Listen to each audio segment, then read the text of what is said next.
美国空军开始挥刀自宫，重型战斗机将严重落后于中国，其趋势难以改变。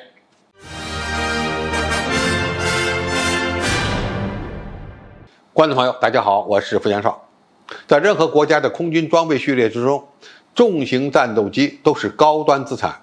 重型战斗机的采购成本高，使用成本高，维护成本也高，投入的军费比例更高，当然其获取的收益也较大，包括更大的作战半径、更大的载弹量、更好的机动性能和电战能力等等。像俄罗斯这样的国土面积非常大的国家，甚至只保留重型战斗机都是有可能的，充分证明了重型战斗机对大国的吸引力。在一般人的印象中，美国空军应该是绝对的世界第一，尤其是在重型战斗机的发展方面。那么今天我们就撕开美国空军重型战斗机强大的画皮，看看美军在这一领域已经落后于中国的现实，而且这个趋势难以改变。这几天即将成为美国参谋长联席会议主席的布朗将军在听证会上表示，计划削减100多架 F-15E 攻击鹰式战斗轰炸机，从而引发了轩然大波。布朗上将表示，做出这一决定是为了平衡未来的能力和当前的能力。五角大楼表示希望保留99架 F-15E， 而美军目前拥有218架 F-15E， 其平均机龄超过30年。美国计划为这将近100架 F-15E 换上 EPAWSS 作战系统，具有数字化集成的电子套件，以便使 F-15E 能够适应现代化的作战环境。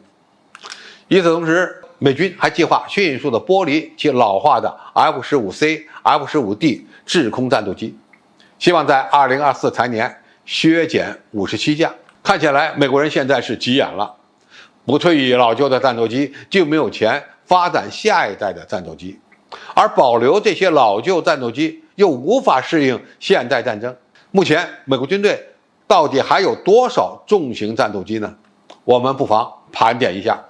美国空军的重型战斗机目前包括529架 F-15、182架 F-22， 而 F-15之中又包括了275架 F-15E 攻击鹰战斗攻击机和254架 F-15C、F-15D 制空战斗机。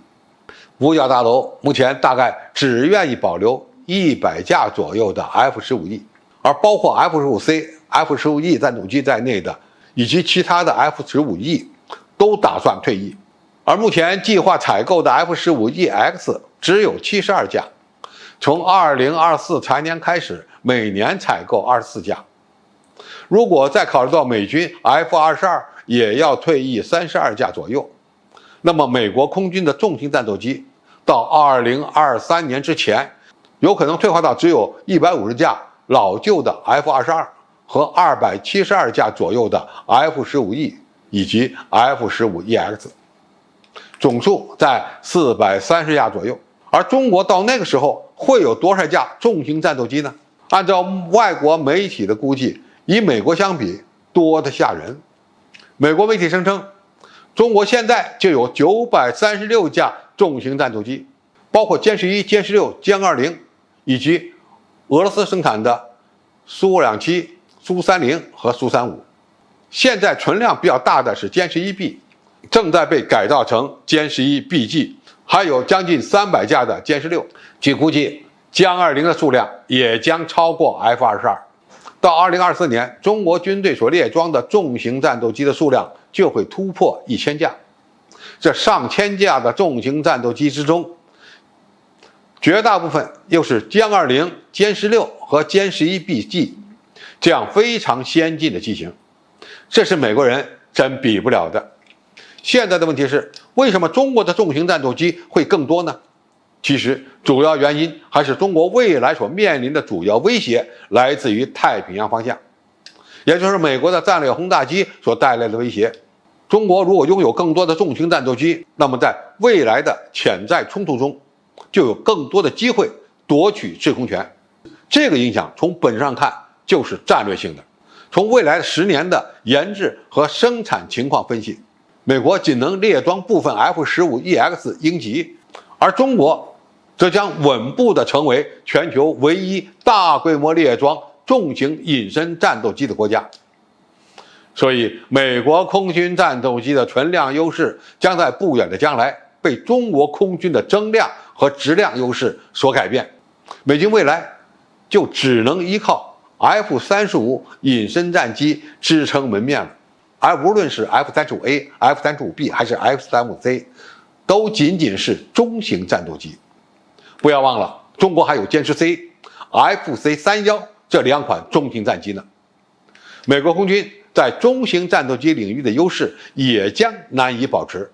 未来中美更激烈的竞争将会在6代机，也就是我们所说的5代机领域展开。美国人还有多大的希望呢？恐怕情况更不妙，因为中国的航空人更有雄心，有能力引领世界潮流的发展。